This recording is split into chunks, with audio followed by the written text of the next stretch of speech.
Hello guys, welcome to Soni online classes. आज इस video में हम डिस्कस करेंगे एसी दुबे के बारे में, जो कि एक इंडियन एंथ्रोपोलॉजिस्ट थे।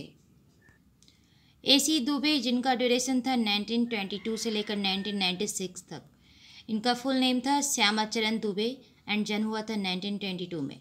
एसी दुबे नागपुर विश्वविद्यालय से राजनीति विज्ञान में स्नातकोत्तर की उपाधि प्राप्त किए थे, यानी इन्होंने पॉलिटिकल साइंस से इन्होंने पीजी कंप्लीट किया था। पीजी यानी स्नातकोत्तर स्तर पर इन्हें मानव शास्त्र की पढ़ाई विशिष्ट पद के रूप में करने का अवसर प्राप्त हुआ था। इन्होंने अपने पीएचडी शोध कार्य यानी फील्ड वर्क के लिए कमार जनजाति का सेलेक्ट किया और इन जनजाति के ऊपर अपना शोध विनिबंध नागपुर विश्वविद्यालय में प्रस्तुत किया।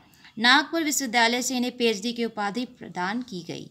इन्हें सागर, नागपुर, लखनऊ और उस्मानिया विश्वविद्यालयों में प्राध्यापक के रूप में कार्य करने का इन्हें मौका मिला।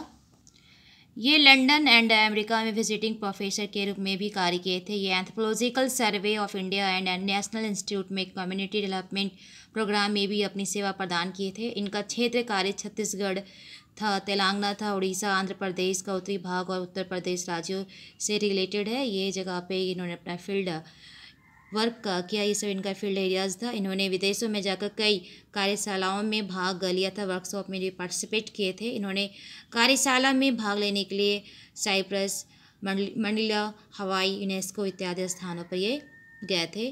Indian institute of advance study Shimla के निदेशक भी ये रह चुके थे। ये जम्मू विश्वविद्यालय एवं सागर विश्वविद्यालय के कुलपति भी रह चुके थे और इनका डेथ जो है वो 1996 में हुआ था। इन्होंने भारतीय समाज, संस्कृति एवं सभ्यता के ऊपर गहन अध्ययन किया और उन्हें पुस्तकों और शोध पत्रों के माध्यम से विद्वानों के बीच पहुंचाया और भारतीय मानव शास्त्र को समृद्ध करने का प्रयत्न किया। इनके जो योगदान है, कंट्रीब्यूशन है, वो है फर्स्ट जो है जनजातीय अध्ययन में योगदान। ट्राइब्स के ऊपर इन्होंने अच्छा खासा अपना रिसर्च किया है, स्टडी किया है, अच्छा खासा इनका उस पर कॉन्ट्रीब्यूशन रहा है। फिर एक ग्राम अध्ययन में योगदान, गांव-गांव जाकर भी उस पर उन्होंने अच्छा काम किया है। राजनीतिक मानव शास्त्र में योगदान दिया है। सामुदायिक विकास योजना अध्ययन में योगदान उन्होंने दिया था। परिवार नियोजन अध्ययन में योगदान है उनका। आधुनिकीकरण के ऊपर योगदान रहा है उनका। परंपरा एवं विकास के ऊपर भी योगदान रहा है। इस तरह से बहुत सारे उनके कंट्रीब्यूशन हैं जो अपने टाइम इन्होंने फील्ड वर्क किया है, उस पर काम किया है। जनजातीय अध्ययन में योगदान, किस ट्राइब पर उनका स्पेसिफिक ट्राइब पर उनका स्टडी रहा है। इन्होंने अपनी पहली जो पुस्तक है द कमार 1954 में पब्लिश हुई थी। मध्य प्रदेश की ट्राइब कमार जनजाति को मानव जाति का वर्णन किया है। इस पुस्तक में कमार जनजाति की जीवन शैली का उल्लेख मिलता है, जैसे उनका सामाजिक सांस्कृतिक संरचना, जादू, धर्म का खान पान, रहन सहन कैसा है, ये सब चीज़ों पे उन्होंने बुक में अपना स्टडी उन्होंने रिप्रेजेंट किया है कमार जनजाति के बारे में, जो कि एमपी के ट्राइबल है।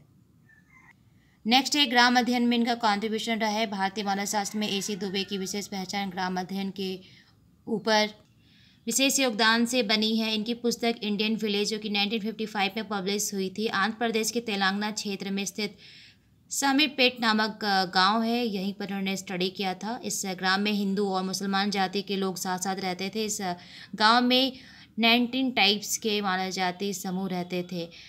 अमेरिकन एंथ्रोपोलॉजिस्ट रॉबर्ट रेडफील्ड की बात करें तो प्रथम ग्राम अध्ययन करने वाले के रूप में मानव शास्त्र जगत में पहचान इनकी बनी है और एसी दुबे को प्रथम भारतीय ग्राम अध्ययन का श्रेय जाता है। इन्होंने अपनी पुस्तक में यह दर्शाने की कोशिश की है कि भारत का कोई भी ग्राम पूर्ण रूप से स्वतंत्र नहीं है, क्योंकि प्रत्येक ग्राम बृहद सामाजिक व्यवस्था की इकाई होते हैं।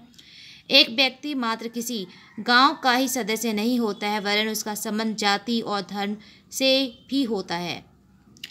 गांव के लोग आपस में जाति प्रथाओं द्वारा जुड़े हुए होते हैं। जजमानी प्रथा द्वारा वे एक दूसरे पर निर्भर रहते हैं। ग्राम में त्यौहार परिवार, ग्राम तथा जातीय स्तर पर मनाए जाते हैं।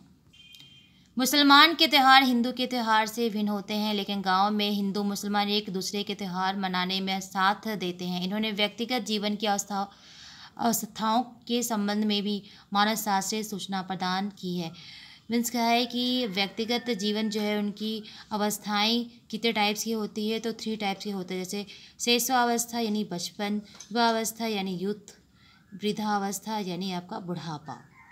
राजनीतिक मानवशास्त्र में भी इनका कंट्रीब्यूशन रहा है। इनकी पुस्तक power and conflict in village India 1958 को पब्लिश हुई थी। इसमें राजनीतिक मानवशास्त्र में एक महत्वपूर्ण योगदान माना जाता है। इस बुक में, इस पुस्तक में इन्होंने दर्शाया है कि भारतीय गांव में शक्ति के लिए संघर्ष होने लगा है। पहले जाति पद व्यवस्था में सभी जातियों का स्थान निश्चित होता था, उसी के अनुसार उनके पास शक्ति थी। लेकिन आज़ादी के बाद प्रजातांत्रिक प्रक्रियाओं के लागू हो जाने तथा लोकसभा, विधानसभा और ग्राम पंचायत के चुनाव के कारण भारतीय ग्रामों में शक्ति के लिए संघर्ष होने लगे हैं। इन्होंने अपनी शोध पत्र dominant caste and the village leadership, जो कि 1961 में पब्लिश हुई थी, इसमें श्रीनिवास द्वारा प्रतिपादित प्रबल जाति की अवधारणा को अस्वीकार कर दिया है। इनका कहना था कि जाति व्यवस्था में एक जाति के सभी व्यक्ति प्रबल नहीं होते, वरन उस जाति के कुछ ही लोग प्रबल भूमिका निभाते हैं। इन्होंने प्रबल जाति के स्थान पर प्रबल व्यक्ति की अवधारणा को प्रकाश में लाया है। नेक्स्ट जो इनका कॉन्ट्रीब्यूशन है, सामुदायिक विकास योजना अध्ययन में योगदान।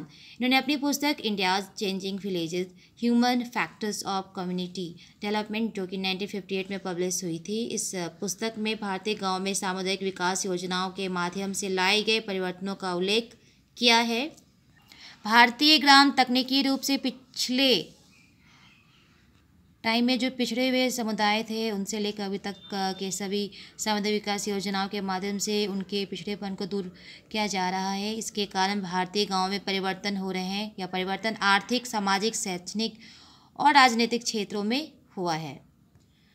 परिवार नियोजन अध्ययन में भी उनका कंट्रीब्यूशन रहा है। केंद्रीय परिवार नियोजन संस्थान दिल्ली द्वारा विनिबंध समूह संख्या 6 और 8 1969 में आपके द्वारा परिवार नियोजन के ऊपर किए गए अनुसंधानों का विवरण प्रस्तुत किया गया। नेक्स्ट जो उनका कंट्रीब्यूशन है, आधुनिकीकरण के ऊपर योगदान।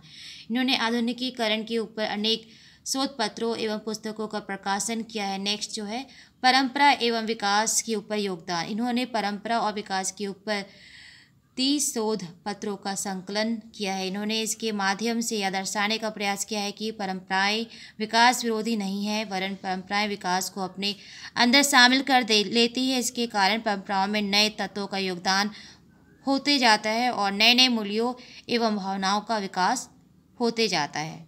तो गाइस, इस तरह से ये इंपॉर्टेंट कंट्रीब्यूशन था। फिर मिलते हैं न्यू वीडियो में न्यू टॉपिक के साथ। जय हिंद।